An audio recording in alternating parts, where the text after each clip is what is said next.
பிஸ்மில்லாஹிர் ரஹ்மானிர் ரஹீம்.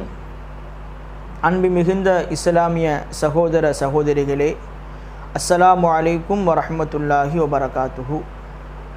நேரம் கிடைக்கும் பொழுதெல்லாம் உங்களிடத்திலே ஒரு நபிமூலியை கூறி சுருக்கமான முறையில் விளக்கம் சொல்ல ஆசைப்படுகிறேன். அல்லாஹ் தஆலா நம்முடைய முயற்சிகளை கபூல் செய்வானாக. நம்முடைய நல்ல நோக்கங்களை லேசான முறையில் அல்லாஹ் தஆலா நிறைவேற்றி தந்தருள்வானாக என்று துவா செய்த வண்ணமாக வாங்க ஹதீஸ்குள்ளே போவோம்.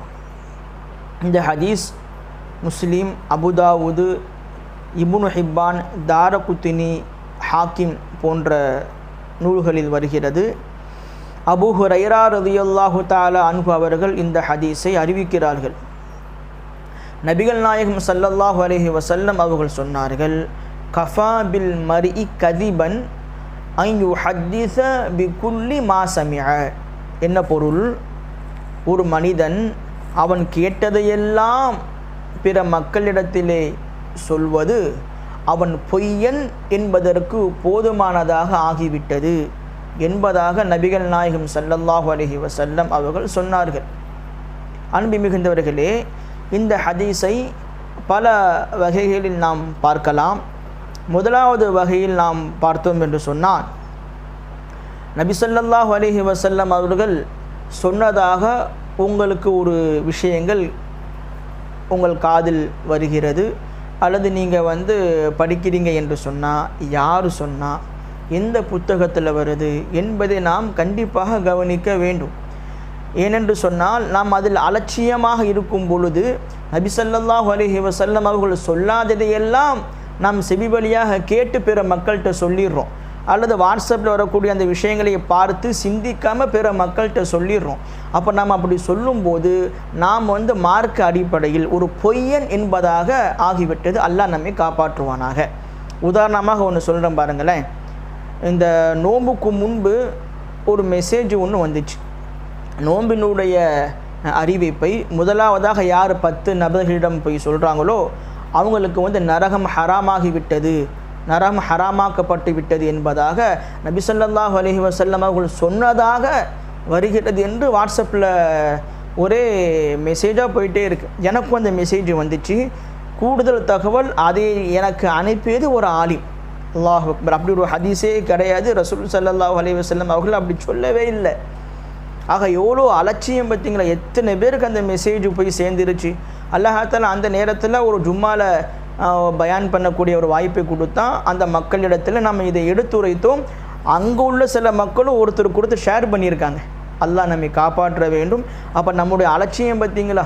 ஒரு ஆலிமே இருக்கட்டுமே, ஏன் நானே இருக்கட்டுமே, உங்களிடத்திலே ஒரு ஹதீஸை சொல்லுகிறேன் என்று சொன்னால் என்னுடைய கடமை என்ன? இந்த புத்தகத்தில் வருது, இந்த சஹாபி அறிவிக்கிறாங்க என்று சொல்வதில் தான் நீதம் இருக்குது. அதே நேரத்தில் சஹீஹ் என்றால் சஹீஹ் என்று சொல்லிவிட வேண்டும். இந்த ஹதீஸ் நம்ம அறிவிக்கக்கூடிய இந்த ஹதீஸ் முஸ்லீம் ஷரீஃபில் வருது, சஹீஹான ரிவாயத்து தான். அது லஈஃப் என்று சொன்னால் அதுலேயும் ஒரு சில விதிகள் இருக்குது. அது அந்த நேரத்தில் சொல்கிறேன் இன்ஷா அல்லாஹ் தஆலா. ஆக எந்த முறையில் ஹதீஸ் புத்தகங்களில் ஹதீஸ் பதிவு செய்யப்பட்டிருக்கோ அதை அந்த முறையில் சொல்வது தான் சரியான ஒரு இரையச்சம் என்பதை நாம் புரிந்து கொள்ள வேண்டும். இதில் நம்ம ரொம்ப கவனமாக இருக்கணும். ஆலிம்களும் அதில் கவனமாக இருக்கணும், பொதுமக்களும் அதில் கவனமாக இருக்க வேண்டும்.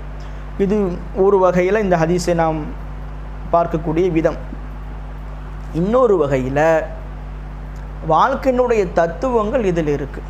அதாவது நம்மிடம் ஒருத்தர் ஒரு விஷயத்தை சொல்லுகிறார் என்று சொன்னால் ஆய்வு பண்ணணும்.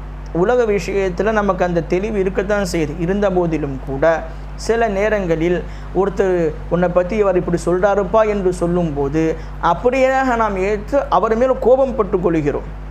ஒருத்தர் நம்மிடம் அப்துல் ஜப்பார் உன்னை பற்றி இப்படி சொன்னாருப்பா என்று ஒரு அப்துல் காதர் சொல்கிறார் என்று சொன்னால் அப்துல் காதர் சொன்னதை அப்படியே ஏற்றுக்கிறோம்.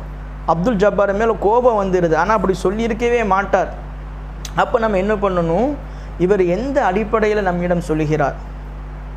உண்மையை சொல்கிறாரா அல்லது கூட குறைவாக சொல்கிறாரா என்று சிந்தித்து நாம் அவர் மேல் நடவடிக்கை எடுத்தோம் என்று சொன்னால் பகைமைகள் குறையும், வெறுப்புகள் குறையும், மனஸ்தாபகங்கள் குறையும். உண்மையில் சொல்லியிருந்தால் எந்த அடிப்படையில் சொல்லியிருக்கார் என்பதையெல்லாம் நாம் அதை புரிந்து கொள்ள உதவும், சரி செய்து கொள்ள உதவும்.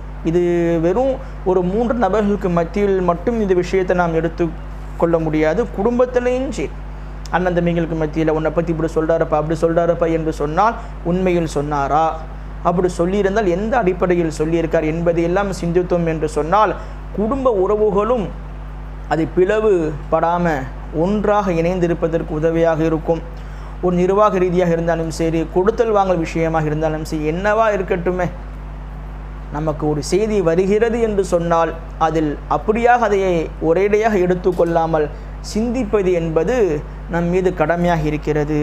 எனவே நாம் அதில் கவனம் செலுத்தும் போது நமக்கு பலவித உதவிகள் சிந்திக்கும் போது கிடைக்கிறது என்பதே இந்த நபிமொழியினுடைய சுருக்கமான கருத்துகளாக இருக்கும். இந்த நபிமொழியின்படி நாம் அமல் செய்வதற்கு அல்லாஹ் எனக்கும் உங்களுக்கும் கிருபை செய்வானாக. அல்லாஹ் நமக்கு பல விதங்களில் உதவி செய்வானாக. இன்ஷா அல்லாஹ் அடுத்த நபிமொழியில் சந்திப்போம்.